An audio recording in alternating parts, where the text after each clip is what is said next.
Assalamualaikum warahmatullahi wabarakatuh. Selamat pagi teman-teman semuanya. Kali ini saya akan membagikan soal dan pembahasan pembelajaran geometri dan trigonometri pada program Guru Belajar seri PPPK. Salam belajar.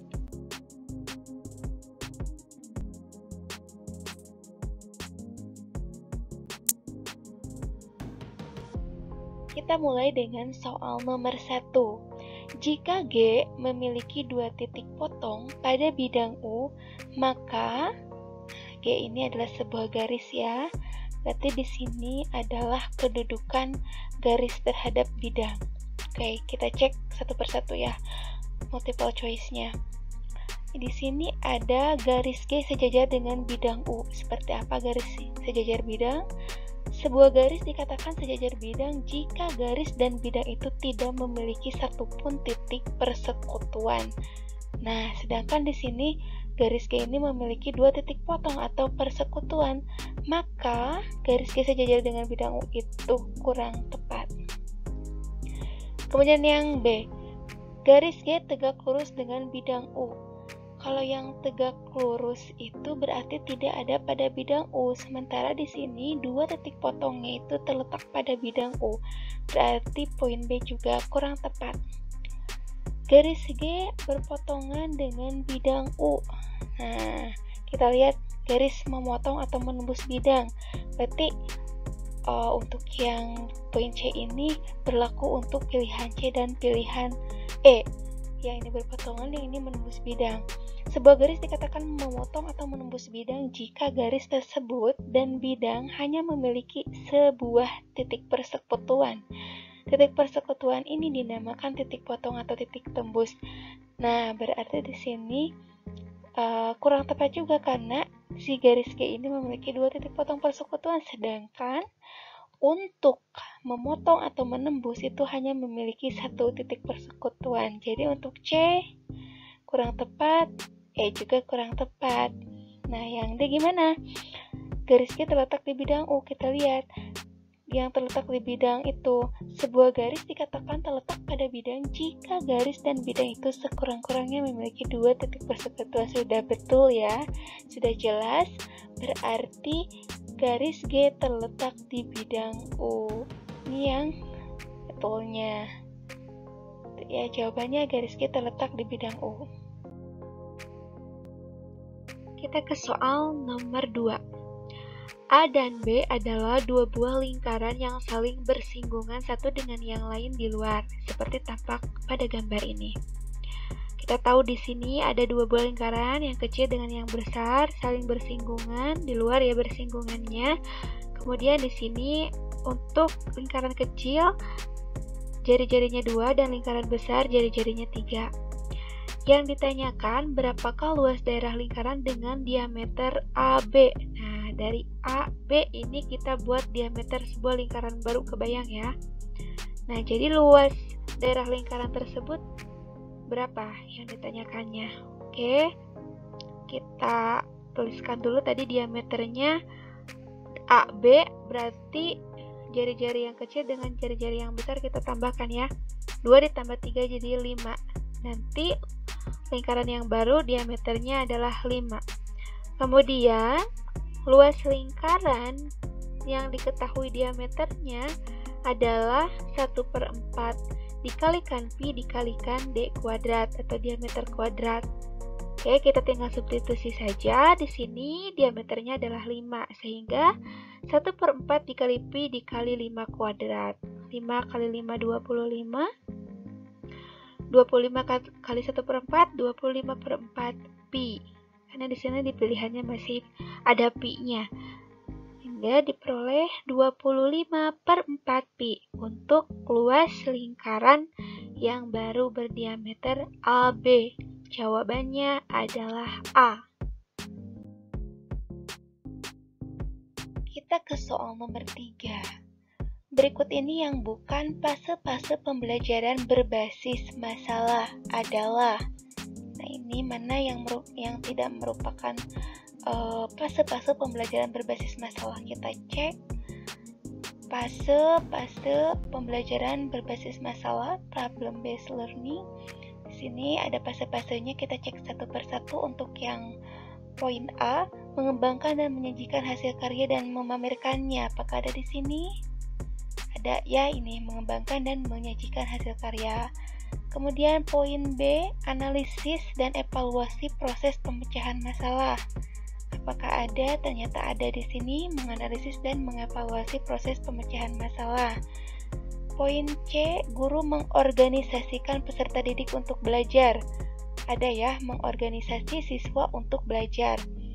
Poin D, mengorientasikan peserta didik pada masalah. Ternyata ada orientasi siswa kepada masalah. Tentu saja itulah yang langkah pertama ya, fase pertama. Berarti di sini yang tidak merupakan fase-fase pembelajaran berbasis masalah adalah guru mengembangkan masalah melalui soal open-ended. Kalau tidak salah ini untuk pemecahan masalah. Jawabannya adalah yang E. Kita ke soal nomor 4. Gunakan kubus di bawah ini untuk membantu. Untuk menunjukkan AF tegak lurus BH, bidang yang memuat BH yang dipilih adalah, di sini ada sebuah kubus ya. Kita perjelas kubusnya, kita perbesar. Nah, AF tegak lurus BH, maka bidang yang mana? Kita gambar bidangnya ya, seperti ini. Tapi kalau untuk lebih jelasnya kita gambar kembali AF dan BH-nya. Ini ada AF, dari sini ke sini AF, BH dari sini ke sini. Maka bidang yang memuat BH ya, yang tegak lurus AF adalah bidang BCHE. Ya, jawabannya adalah A. Nah, kita ke soal nomor 5. Persekutuan bidang AFH dan ABCD berupa, ini masih di dalam sebuah kubus ya. Kita gambar dulu sebuah kubusnya dari soal yang telah kita isi sebelumnya. Kita perjelas AFH itu mana bidangnya, kemudian ABCD. Nah, kalau kita perhatikan ini adalah dua buah bidang kan.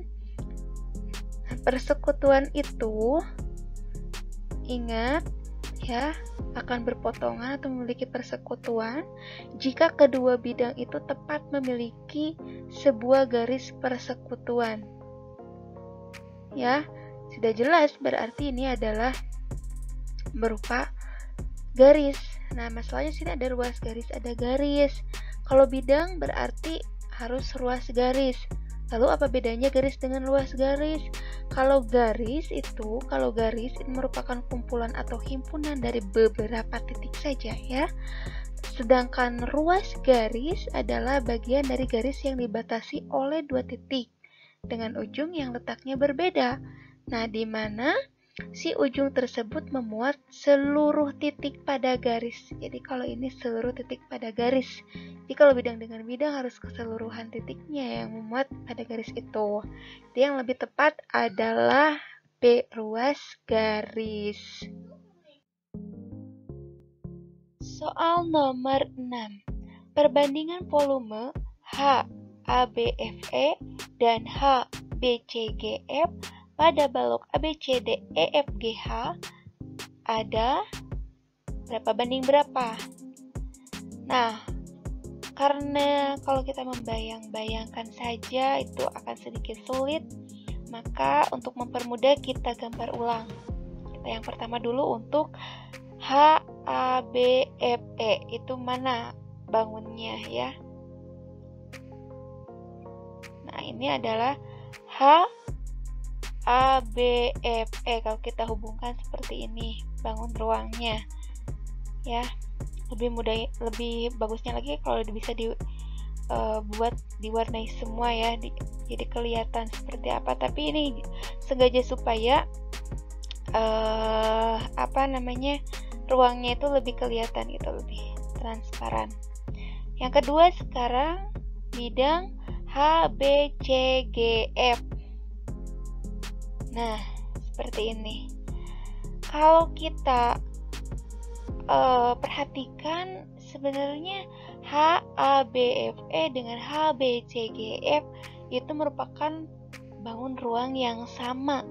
Cuman beda posisinya saja ya. Gitu. Kalau sama, ya berarti perbandingan volumenya sudah kita bisa tentukan. Sama juga, mana yang sama pilihannya. Ini beda. Yang yang sama. 1:1. Ya tentu saja karena sama. Jawabannya E, 1:1. Kita ke soal terakhir nomor 7. Pernyataan berikut yang tidak tepat adalah. Nah, ini kalau kita perhatikan adalah pernyataan-pernyataan mengenai pencerminan. Yang kurang tepat atau yang tidak tepat itu pilihan yang B. Sebuah ruas garis terletak berimpit pada sumbu cermin pada pencerminan dapat berpindah tempat yang disebut ruas garis invarian. Itu yang kurang tepatnya. Ya. Demikian ketujuh soal pada pembelajaran geometri dan trigonometri, meskipun judulnya geometri dan trigonometri, namun di sini kebetulan yang saya terima lebih ke geometrinya gitu. Sampai jumpa di video selanjutnya. Jangan lupa di subscribe bagi yang belum subscribe. Wassalamualaikum warahmatullahi wabarakatuh.